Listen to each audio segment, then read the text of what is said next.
Have you kind of noticed that any of these protests, no matter what place on the planet, could be in Wisconsin, Libya, um, you name the country that's protesting, and you'll see two different sides: pro-government, anti-government.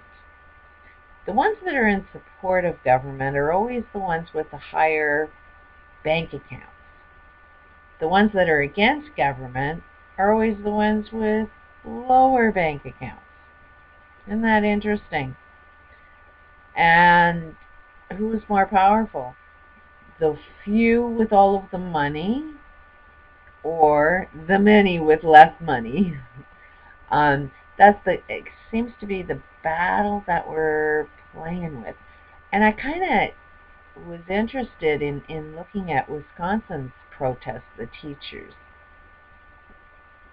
Everybody's willing to give up their pay, but they want to have the right to be able to negotiate, which I guess that's my take on what the protest is all about, is that they're not even allowed to come to a bargaining table, which is getting the doctors and the police and firefighters all wanting to get involved in this little protest, which I find it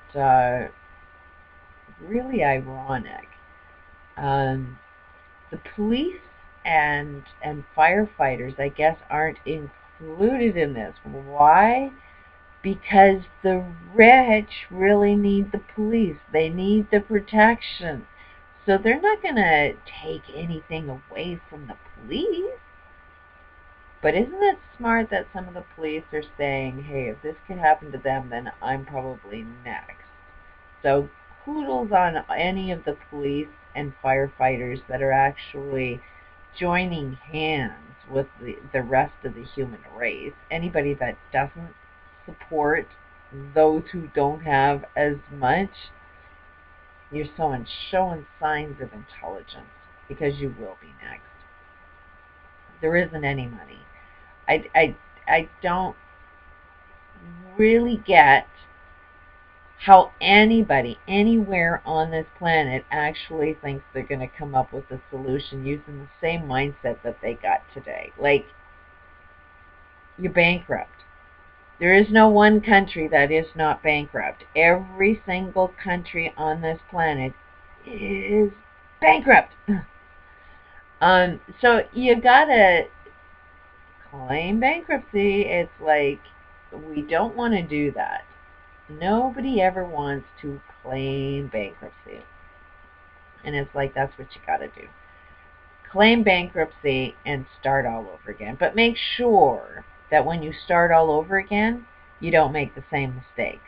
And that's our problem right now, is we don't even know what mistakes we're making that led to this. We haven't reversed mechanics, this whole Monopoly game, to make sure that, okay, after we claim bankruptcy, we're going to make sure these rules, that this doesn't happen again. And we've got the New World Order crap, which means we're going to tell you what you're supposed to do, which is always going to be a leader, a queen, a monarchy. Somebody will always benefit at the top, which that's the same game we've got playing out now. So that won't. We got the Venus Project, who will say money's evil. Let's take away the meaning of money, but we're going to tell you what to do by use of a computer. Same system we've got right now. Somebody's going to be in charge of that computer system. They will devise rules and regulations of what it is you can and cannot do. And they'll use it instead of a money, they'll use computers and data that comes out of a computer system that, let's face it, computer systems are wrong all the time. They predict flus and colds that never show up. I mean, they put statistical data together, and then they try and predict the future, but you can't predict the future because there's so many different variables. As soon as you put out a prediction, right away that prediction changes because people get affected by the prediction. So, the prediction might have worked at the second that you made that prediction, but as soon as you put that prediction out into the universe, it changes everything. Because people make different directions based on the predictions made. So it's ironic that you would think that a computer system in any way, shape, or form can actually tell you how to manage your resources. If you can't manage your resource with money, you think you're going to manage your resources with a computer? It's the same damn thing. It's like putting a chip on you. It's like putting anyways, I won't get into it too much, but the Venus Project, same game. I mean, connect the dots. They're telling you everything you want to hear. Everything's going to be free. You don't have to work. You can enjoy your life. I'm telling you, I've never heard such a political promise. And what's the age group that's fallen for it? Most of them are really young kids that are kind of sick of the world, that don't really want to work. They want everything free, not really realizing that nothing you get will ever be free. You will never, ever, ever get to do what you love doing. It's impossible. It's just a promise. Naturally, if you're going to have somebody that's going to be managing the resources, those resources available aren't really available. So anything that you really love doing ain't available for you to do it. They're going to tell you that everything you want is going to be there in the future. Just trust us. But after you build your own cage, you're going to find out there's no resources. It's not feasible for you to do what it is that you want to do. Sorry, oops. It's plus there's no complaints department. If I went and complained to my government, do you think they're listening? Any country, anywhere, kind of look at the protests. Kind of looks like a lot of people got some complaints and no government system is listening. So that's where the Venus Project is exactly the same thing. Hillary Clinton's trying to manage the internet and get a whole pile of professionals.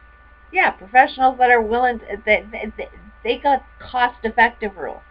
They want to make the profit. So they're going to design a system that controls you into giving them as much profit. The world is totally screwed up right now, and I ain't seeing anybody have any answers as to how the hell to get out of this. We're friggin' bankrupt. Suck that bullet up and let's create a completely new system. A system that makes sure we're not going to make the same mistakes. And a lot of it does start with healthcare. If we are doing everything right, people aren't getting sick. But you get people like the Gulf, they're getting sick. Why? Because of all the poison that's there. Why? Because you don't know how to run a business that doesn't do harm to your societies. Every single corporate world right now is designed to destroy our planet. Why? Because we got the Bill Gates, the big computer brains that does statistics, that bases his opinion off of the statistics he gathers from his stupid system, says we've got an overpopulation problem. And then we got the Warren Buffetts, who are directly responsible for overpopulating the planet because he's been so busy trying to live off credit. Warren Buffett was directly involved in let's just live off credit. Let's not work off of a gold system where our money's actually backed behind something. So now that he played that game out, he sees that, oh shit, I've overpopulated the planet. Let me kill them all. And in order for them to make them all think that I'm a good guy, I'll do it in the name of giving away all my money to non-profit charitable that I haven't owned. There's so much insanity in the world. It don't matter what side of the fence you are. We're all insane right now. How are we going to pull ourselves out of this